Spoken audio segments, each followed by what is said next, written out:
जर कोणी केली असेल तर ते आदरणीय महाराष्ट्र राज्याचे लोकप्रिय असे मुख्यमंत्री देवेंद्रजी यांच्या नेतृत्वामध्ये महायुतीच्या सरकारने केलं आहे असं मला सांगायला आनंद होतो। पायाभूत सुविधा या अधिक सक्षम झाल्या पाहिजेत, वाहतुकीच्या कोंडी या शहरांमधल्या संपल्या पाहिजेत। या दृष्टिकोनातून सुद्धा काम हे सरकारच्या माध्यमातून मोठ्या प्रमाणामध्ये सुरू झालं आहे। आपण सर्वजण जाणता की समृद्धी महामार्गाच्या माध्यमातून एक नवा असा मार्ग जो तयार झाला तो खऱ्या अर्थाने महाराष्ट्र सरकारला समृद्धीच्या दिशेने घेऊन जाणारा साबित झाला।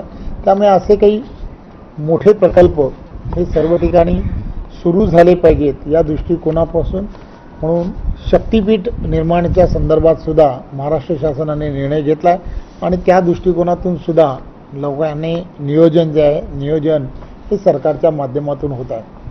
वाढवण पोर्ट जे आहे, वाढवण पोर्ट याला मंजुरी दिली गेल्यामुळे आपण सर्वजण जाणता की वाढवण पोर्ट हे आशियामधलं असणारं सर्वात मोठं असं पोर्ट आहे।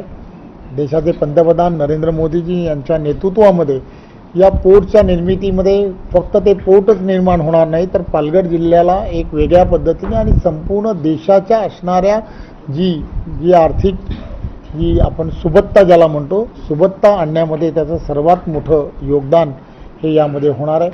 10 लाखापेक्षा जास्त रोजगाराची निर्मिती ह्या वाढवण बंदर आणि त्याच्या असणाऱ्या आजूबाजूच्या जे परिसर आहे त्या परिसरामध्ये होणार आहे।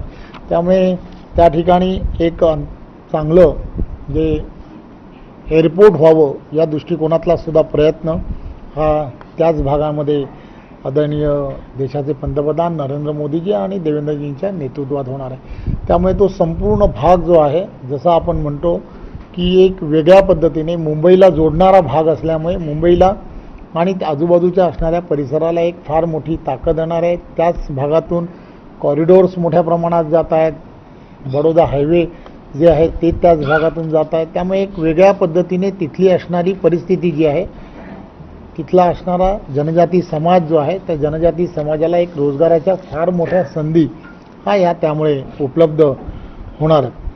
जवळजवळ 238 मुंबई आणि मुंबई उपनगरामध्ये आपल्याला माहीत आहे की रेल्वे जी आहे ती अत्यंत महत्त्वाची अशी भूमिका त्याला धामिनी असं म्हटलं जातं, मुंबईला त्या रेल्वेला म्हटलं जातं। त्यामुळे या रेल्वेच्या असणाऱ्या ज्या लोकल्स डबे आहेत किंवा ज्या गाड्या ज्या आहेत त्या गाड्यांसाठी सुद्धा 238 नव्याने खरेदी करण्याच्या संदर्भातला निर्णय हा सुद्धा त्याच माध्यमातून घेण्यात आला आहे। नागपूरचा असणारा रिंग रोड जो आहे त्याला सुद्धा जवळजवळ 13,000पेक्षा